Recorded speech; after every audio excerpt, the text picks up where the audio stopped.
start having troubles. So, for instance, I know you're infamous for this, right? But the have sex with 50 women thing, right? Yeah. Just so I make sure I don't get this position wrong, but I can give you like a counter example of what I'm saying. Yeah, sure. Can you lay your position on that out? Why? Yeah. Okay, so we would agree, right, that the dating marketplace has changed. Oh, yeah. Right? Yeah. Women have changed, right? They think they're equal to you, the egalitarian thing that we talked about before. So since the dating marketplace has changed significantly and women have more sexual experience now than ever before because they think they're men and they can have sex and have relationships just like men, etc., and be promiscuous and not deal with the same ramifications, what guys have to do is kind of go in and understand how women operate in today's day and age. And I think a good way to do that, right? Obviously, there's a multitude of ways, but one way to do it is obviously to have experience so that you're not getting into a relationship or a situation with a woman and you're not aware of her nature and you don't know how to deal with it. I kind of like to use the analogy all the time. If you know you got a boxing match, right, in 5 years, right, with a very good and skilled opponent, well, what are you going to do? Are you going to play video games the whole time, or are you going to train and get ready for the biggest fight of your life, which I look at as marriage? Because so it makes you worldly. Makes you worldly. Yes. Right? And yeah. I think we don't disagree that that's true. Yeah. The Christian ethics pushback to this would be, of course. But wait, you want this is a requirement or something which is helpful to make you a high value man. Yeah. Well, this in turn would give this hoe value. But I don't determine a guy's high valueness from having sex with a lot of girls. I think a man being deemed as high status or high value is from his effort and his merit that he develops on his own, and then the women are byproducts. But he has experience now, and experience is going to help him be high value, right? I wouldn't attribute him being, because there's guys that are high value that don't get girls. Like I wouldn't say like they're successful, they're smart, they're ambitious, etc. But they don't get girls. Mm-hmm. Maybe they don't go out enough. Maybe they don't care to. Oh, right. But they're more likely to get them if they want them, right? Absolutely. Yeah, they're in a better position. Yeah. They're because it's a byproduct. But my thing is, your value as a man is not attributed to the amount of girls that you have sex with. I just think it allows you to be a better test of character. You're better able to assess the character of women when you've dealt with them before, so that you don't get finessed out of the value that you created. But wouldn't the entailment of that be that you're high value? Like the entailment of I have X amount of experience that helps me with my value. Like that's going to be a portion of that. And so kind of the rebuttal that we would have is we would say, okay, maybe I just don't attribute like a man's sexual experience to him being high value. I think it helps him with assessing a partner. Mm-hmm. But I don't. But him being high value is completely independent of having sex with a lot of girls. I think the women are a byproduct of his success. Okay, so he is successful. Yeah, it's easier for him to get these chicks. Yes, right. And I think if he's gonna go ahead and partake in women, he should have some experience. Is what I think, gotcha. Especially when he's higher value and he has a lot to lose. But I'm not gonna sit. If I take two guys, right? Mm-hmm. One guy is making, one guy is wildly successful, etc., and another guy's wildly successful. One has a partner count of 1,000, the other one has a partner count of 0. To me, they're still both high value. Just one chose to use his value to attract way more women than the other. But would you make it a prescription then? Would you tell men you should do this? It's good for you to do this. I think if you're going to go and be marriage-minded and try to find a girl to take seriously, you should have some experience. Then that has to add to the value. I don't think so, man. I don't see how. If you're saying we want this thing, and this thing is to get married to a high-value woman, right? To somebody who you consider to be virtuous and good and this type of thing, right? Mm-hmm. If you're saying that having sex with a multitude of partners is then going to up your chances of being able to do this thing, to accomplish this thing, then I don't see how it's not attributing to the value. I completely, a man's value in him having sex, they're independent to me. Okay. I look at, like, you can be a virgin as a guy and still be a high value dude. Yep. Is how I look at it. I think the women are just a byproduct of your value. But it is a prescription that you would make? If you're, your prescription as far as, the 50 girls. Yeah. Yes, but you can be high value and not take that prescription. Right, but you must see some value then in prescribing it. More, and the value is from protecting your value. Does that make sense? Sure. So like, that totally makes sense. The value is you protecting your value, but you don't need the women for that value. Right, but I think that here's the entailment. Yeah, sure. So if you're prescribing, have sex with 50 women, okay, this is your prescription and the prescription has value, then whatever the hoes are that they're sleeping with, that's an entailment. So the hoe has to have value. Not necessarily. Well, you could call them like pawns. I mean, they would be necessary for you to sleep with 50 women, right? No, because not necessarily, because what ends up happening, because a lot of the girls, let's be honest, they'll be bimbos, stupid chicks, idiots, morons, lower status women. But maybe necessary for you to sleep with, so that you can, right? I mean, if you can follow get that by, prescription. if you can get by, right, with less, sure. But I think a decent barometer is 50 in today's day and age, because it will put you in a position where you'll experience a multitude of different girls with different personality types, different behaviors, different red flags, different green flags, etc. So you'll have a general rubric of like, okay, these girls that go to the club all the time probably aren't good. I've dealt with like 3 of them now. Okay, these girls that go to that are from a sorority and maybe not so good. So like you kind of have an idea of like, all right, this is, you get a generality of things. Well, so to like the olive branch, the meeting you halfway. I would not say for a second that the more sexual experience you have and the more worldly you are, that you're not going to have experience in dealing with worldly women. There's no doubt. Or women who aren't worldly. You're still going to have experience in both. All I'm saying is that I think it's a logical entailment to say, I'm going to prescribe that you go sleep with, let's just say it's 20, right? It doesn't even have to be 50, 15, 10, 5. It doesn't matter. You and I both know the types of women those guys are going to be sleeping with are going to be easy women. And they're going to be low-value women. They're basically going to be hoes. So if that's the case, that the hoes are who they're going to be sleeping with, then we have now entailed that hoes have to have value, or else you couldn't sleep with them. I think it's kind of a... I mean, I think all women have inherent value, though, even hoes. Yeah, that's what I'm saying, though. You're saying they're valuable. Because like all females have some type of value because they're women. But as far as like attributing that value to yourself and taking her serious, I think that's a different thing.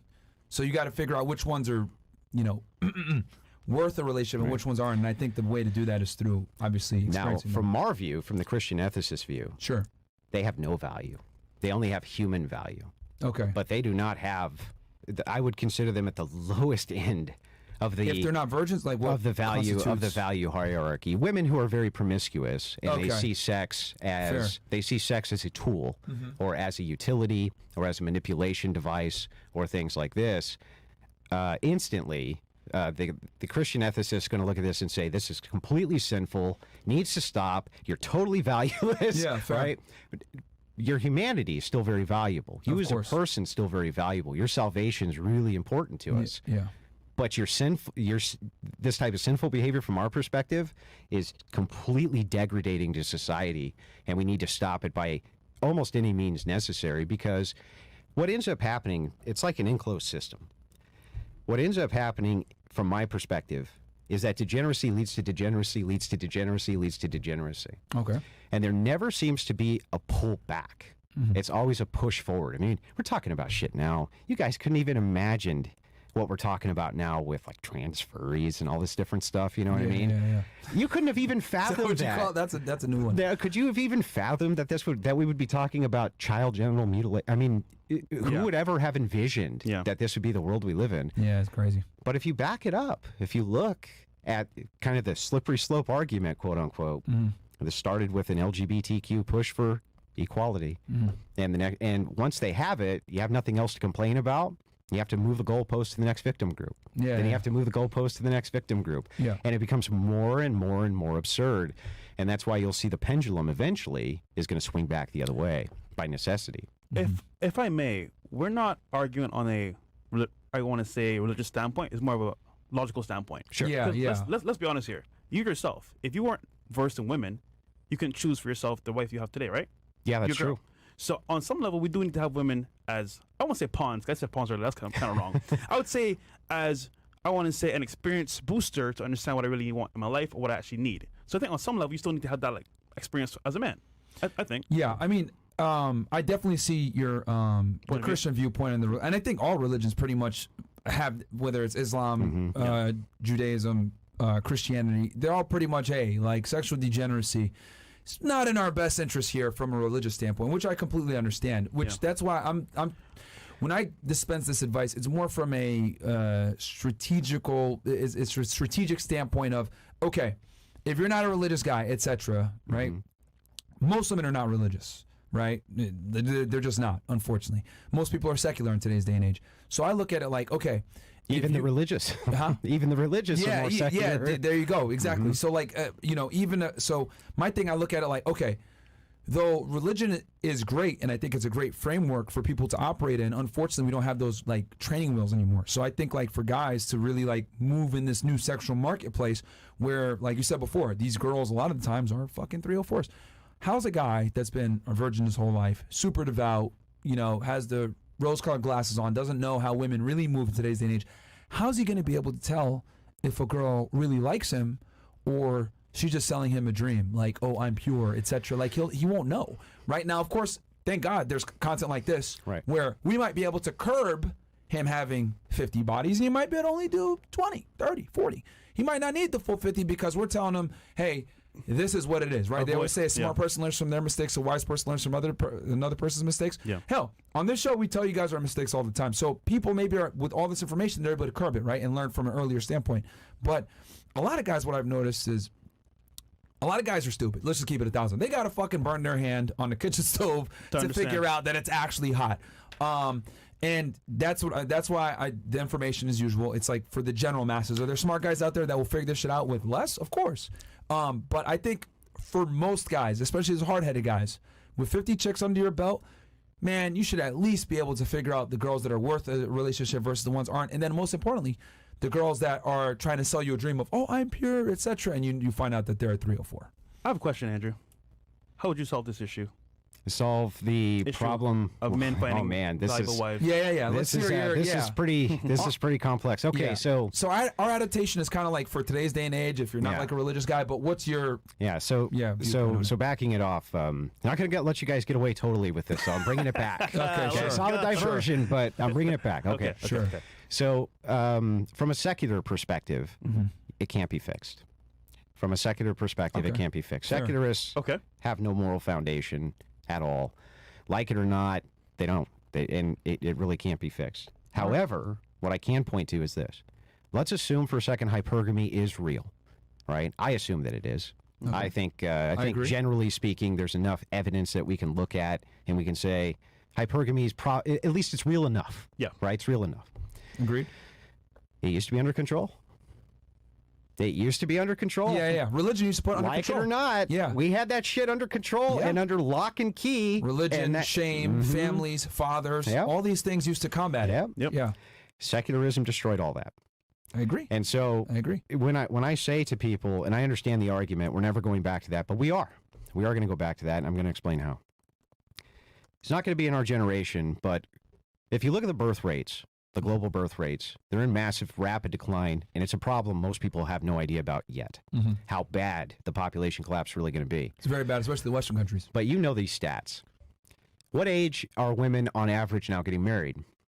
Into their late 20s, 30s now. 30 is the average age, right? Yeah. I think it's 31 is the average age last time I looked.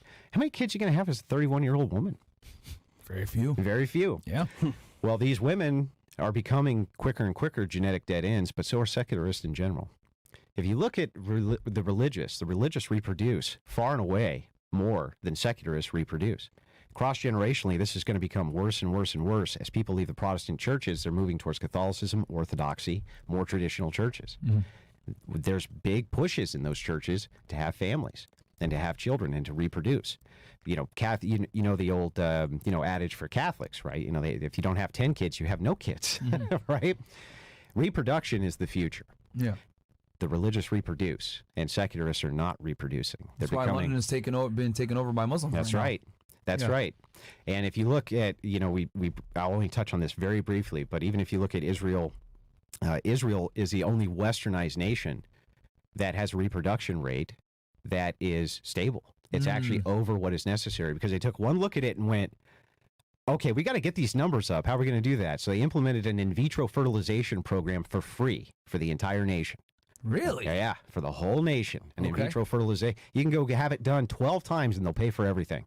Interesting. in order to keep those numbers up. Okay. Because they look around, they're like, we're surrounded by, Yeah, everybody, right? Yeah, it makes sense why they would do it. We better have a future army, right? We better have a future army. Yeah. But the West has not rang the alarm bells just yet. They're just now talking about it in Congress. Yeah. But then what's another side effect of that? Your domestic population, if it's not reproducing, how do you keep the number at 330 million?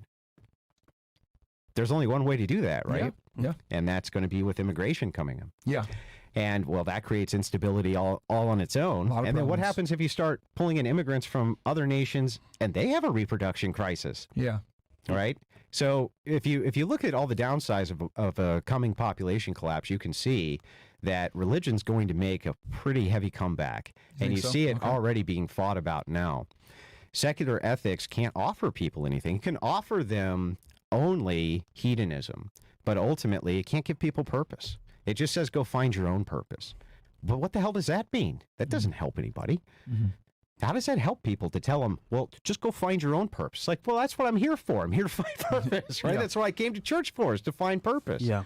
Secularists can't provide that. So I agree with you, Andrew. I think in the future things will change. However, right now, what do you do? Well, so right now you should try. I mean, this is me again. If I look at the historic trends, most men were never able to reproduce anyway.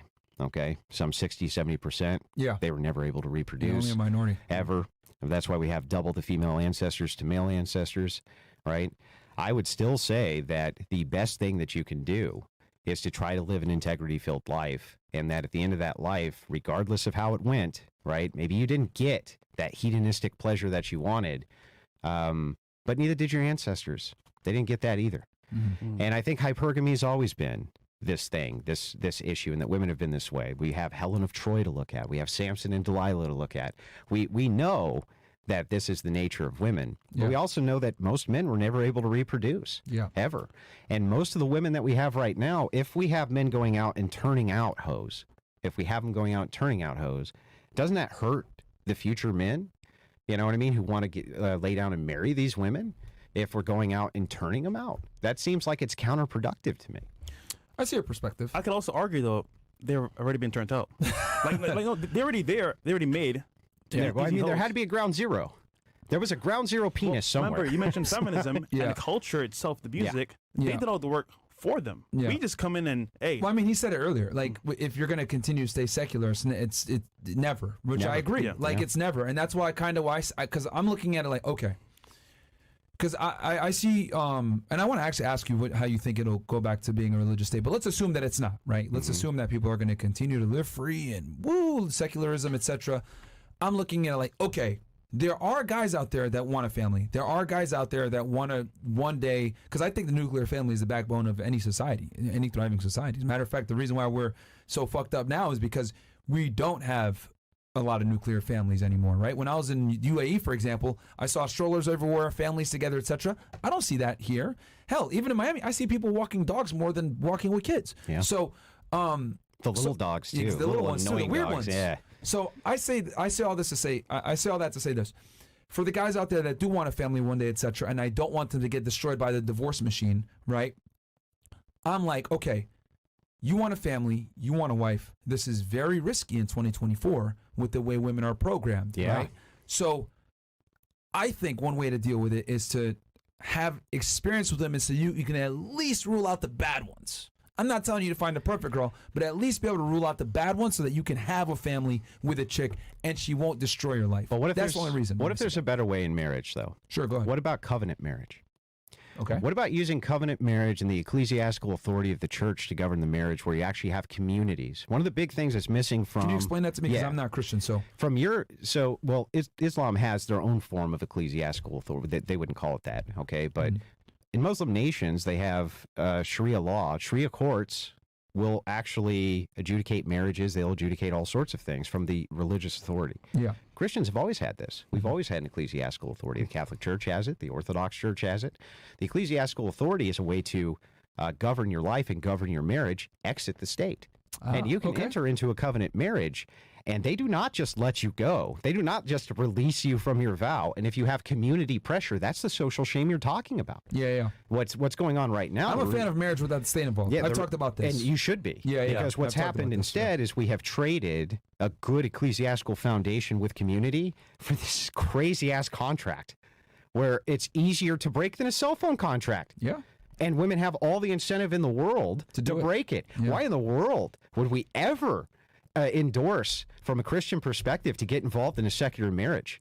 That's the worst idea on planet Earth. We should be recommending covenant marriages through the church, governed through the church and those communities, your own community. Gotcha. That's where you get the social shame. That's where you get the pressure. Yeah. That's where, because right now, if you go and you involve yourself in a secular marriage, you go to the courthouse, you get married tomorrow. Yeah. Where's the community? Yeah. Where's the support structure? Maybe your family, maybe not. TikTok. Yeah. You know, it's just you and her against the world. That's insane. It is. You know what I mean? You have children, you have financial woes. You got to have a community. Yeah. You know? Well, there's a reason why the phrase "it takes a village to raise a child." That's why, because, and shame is a very powerful thing. And I agree with you, because we've talked about this. If you're going to get married, we always tell guys, if you're going to get married, do it. Don't make sure the state's not involved, right? Go if you're a Muslim, go ahead and just get married at the mosque Or by the church. or by the church. I wasn't aware. What's it called? Ecclesiastic. Yeah. Basically by the church, basically. Yeah. The Okay. church. Yeah. Same thing. Okay. So. Yeah.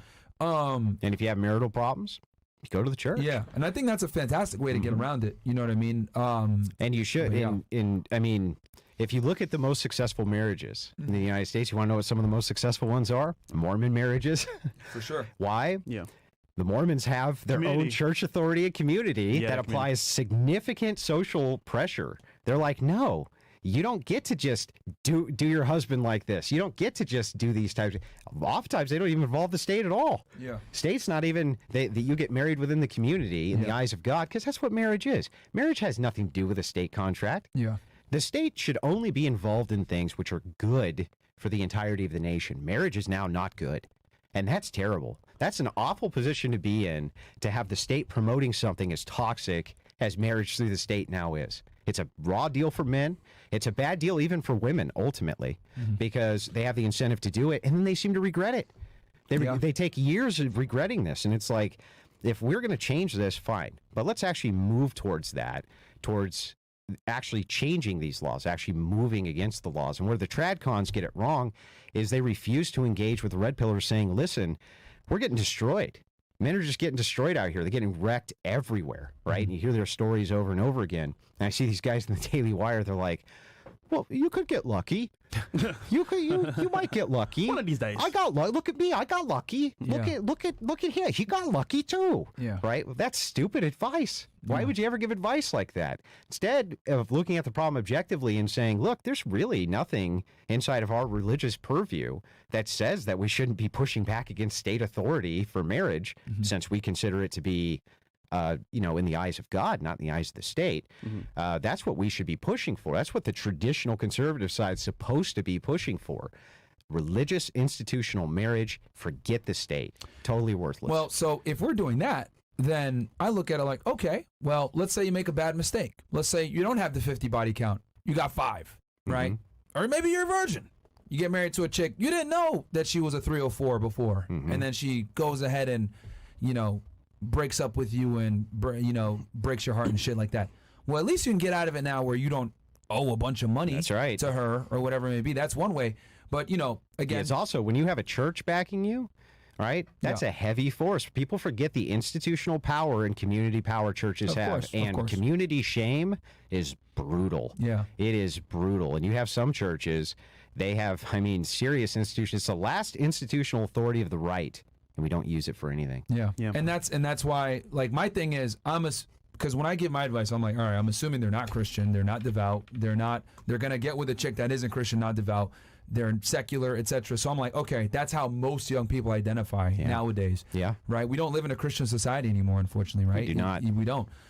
So I'm looking at it like, okay, this is how you deal with the new normal. Is it optimal? Should you be running out there and trying to fuck 50 girls in general? Well, no, because well, yes and no, because chasing after girls, I've always said this, going after women inevitably puts you in a situation where you're not fucking productive.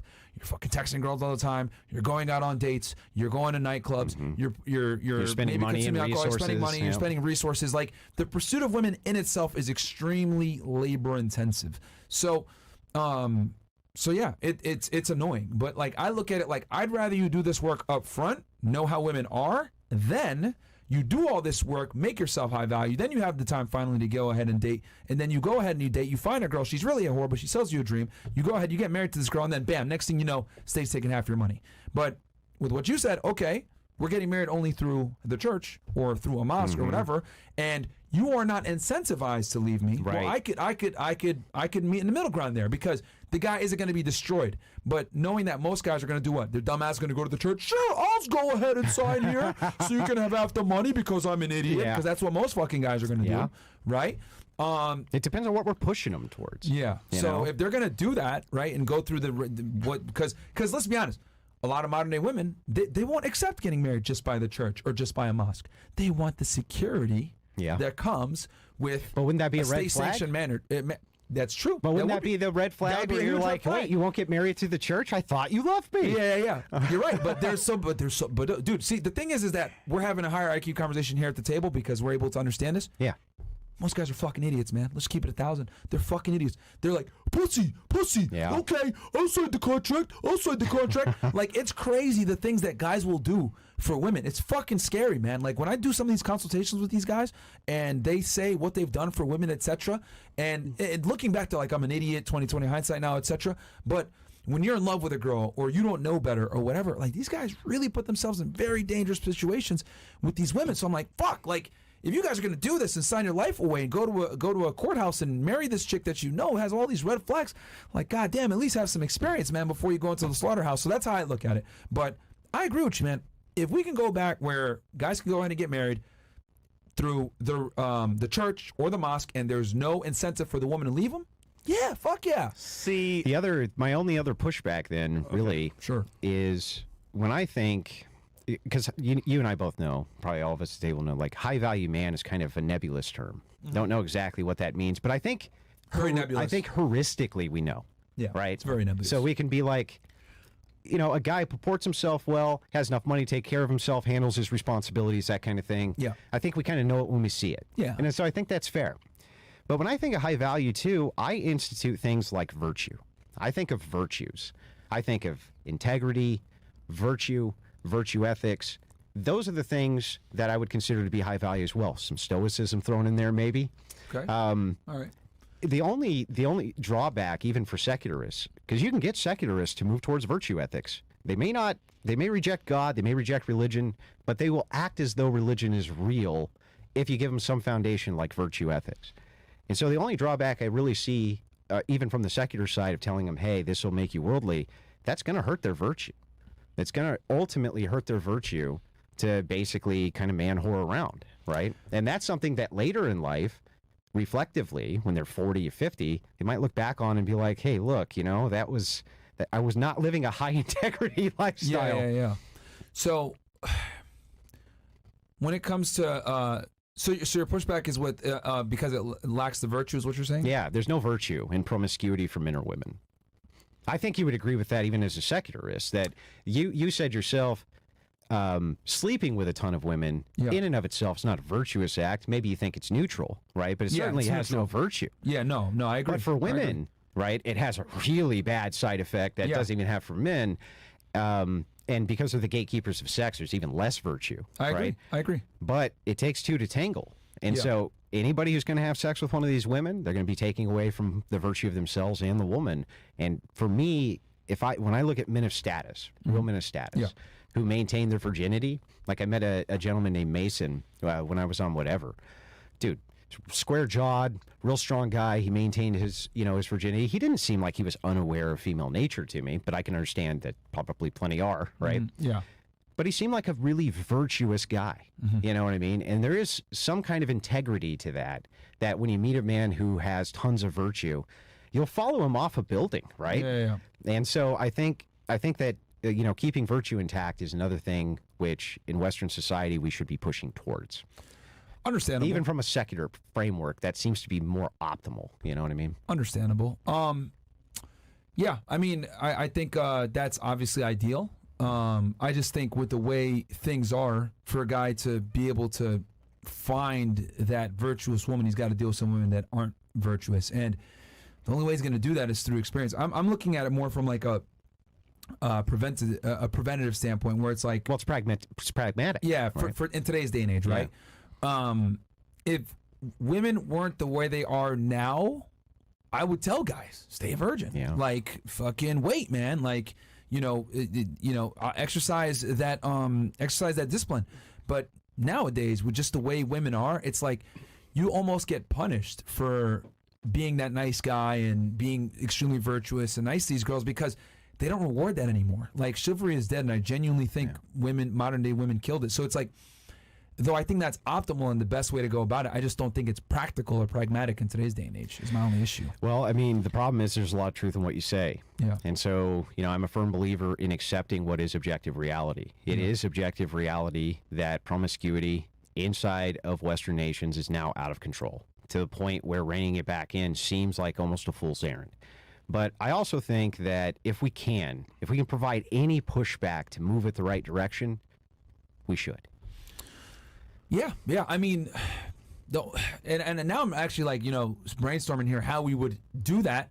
The only way we would do it is, you would have to make a religious state to do it, because quite frankly, at least give a religious option, right? And let the religious govern it as synergy. So the nations of old had a synergistic relationship. Yeah. It was not that the state was run by the church, just that the state worked with the church. Yeah. Why should the state govern marriage? So you're not a fan of separation of church and state then? Well, not a separation. I think, though, that we should not necessarily live in a state which is controlled by the church, but has a synergistic relationship. Okay. Your population needs to have some moral foundation, right? You can't have people who, even patriotism itself used to be a big deal in the United States, right? Yeah. That was a unifying force. So there's all kinds of propaganda towards patriotism, right? It was everywhere. Yeah. There was American flags, and, the patriotic messaging was everywhere. And it's a subtle form of brainwashing, which unifies people through an ideology. Yeah. Religion does the same thing. Yeah. And it's like, if you can push any kind of synergy with the church, you don't have to make the. But how would we get the young people to do that? Because my thing is, so I see your perspective and I see your vision. I agree with you that religion absolutely curbs a lot of this bullshit. The problem is, how are you going to get the young people to accept it? Like, how are you going to get the young people to the same way that the leftists did it? Okay. Through moving through institutions as quickly as we possibly can and adjusting our propaganda at the national level. The propaganda I want to see at the national level sounds like this. Get married young. Have 1 million children, because we're going to tax exempt you from life.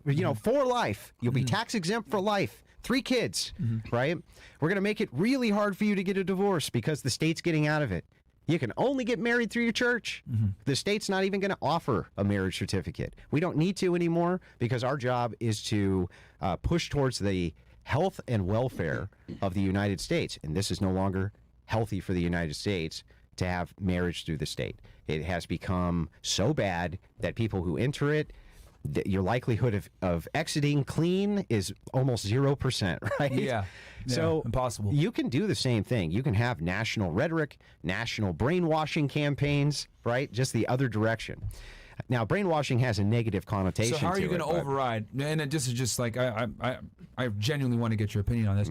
How do we override the Cardi B's, the Sexy Reds, the ridiculous music, the ridiculous social media addiction that a lot of young people have, the TikTok twerking, the OnlyFans culture that we have, the sex work? I would argue nowadays, like, young women are more inspired by sex workers than anything else, right? Like, if you ask a young, attractive girl, who's your role model? And we've done it on the podcast a bunch of times. Who do they say? Kim K. Yeah. It's fucking crazy. Like, that's what they aspire to be like and now. It's like, it's sickening to listen to. So it's like, how are we going to override? Here's how you do it. All the degenerate propaganda has been put out there.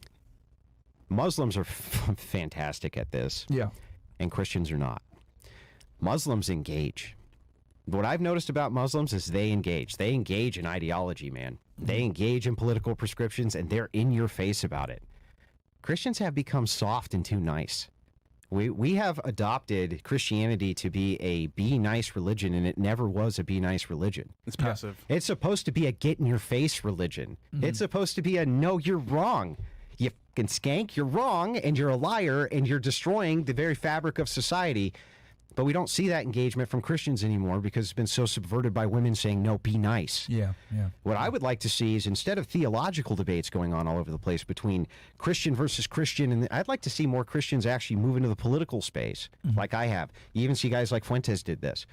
They move into the political space and they fight that way. They push back using Christianity ideologically through politics. And that's become very popular. Suddenly it starts picking up steam. You start hearing about things like Christian nationalism. You start hearing about Christian hierarchies and all these different ideas, not because we're having obscure theological debates, but because we're getting in your face politically. We're saying, no, Christians aren't passive. No, Christians aren't sissies. No, Christians aren't supposed to just sit there while secularists rule us. That is a huge misinterpretation that people have, that secularists are somehow better off having power than the religious. That's insane. Secularists are not good at wielding power. They have no moral grounding from which to wield it. So if we really want to see change, instead of trying to get into Christian apologetics in order to have theological debates and theological discussions, get into Christian politics and go get in their face. And that, I think, will have more of a result in society than people can imagine. Is it going to happen overnight? No. Is it going to be cross-generational? Yeah. But I'd rather see people push that direction. Okay. And you had mentioned earlier that you don't foresee this happening like in our generation. Or when do you foresee this like happening? Because it took the left about 3 generations to completely infiltrate all of our institutions. It's going to take us about 3 generations to infiltrate them ourselves. We have to get involved in culture. We have to be confrontational. And we have we're talking 60 to 100 years then. Probably 60 years. Yeah. But that's a blink of the eye. Yeah. It's a blink of the eye. You know what I mean? And it's like, maybe we can't save them all, right? But we can at least start the process. And it's like, I would rather start the process and start moving that direction and be realistic with the outcome, right? The most beautiful churches in the world took 300, 400, 500 years, 1,000 years to build. They were cross-generational projects. Yeah. And it's like, I'm not saying that we can save men right now. That would be absurd. What I am saying, though, is that men can save themselves by working towards